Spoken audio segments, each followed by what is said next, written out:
তো দর্শক বন্ধুরা, আজকে আপনাদের মাঝে ভিডিও নিয়ে আসলাম। এই ভিডিও ছাগলের ভিডিও। তো বর্তমানে খুব শীত, ছাগলের জন্য একটি চ্যালেঞ্জিং হয়ে দাঁড়াইছে।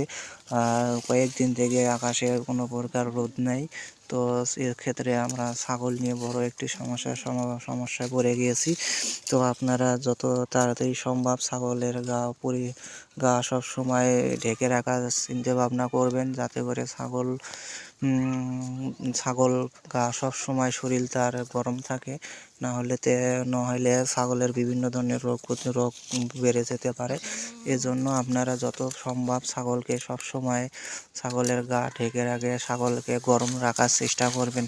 তো দর্শক বন্ধুরা, আপনারা যদি কেউ ছাগলের খামার করতে চান, তাহলে অবশ্যই শীতকালের জন্য কিভাবে কি করবেন, কি একটা প্রযুক্তি করতে হবে শীতকালের জন্য আপনাদেরকে বিশেষভাবে শীতকালটা ছাগলের জন্য একটি চ্যালেঞ্জিং হয়ে দাঁড়ায়। তো আপনারা যতটুকু সম্ভব ছাগলকে খামার করতে হলে ছাগলের সুন্দর পরিচর্যা করতে হবে। ধন্যবাদ।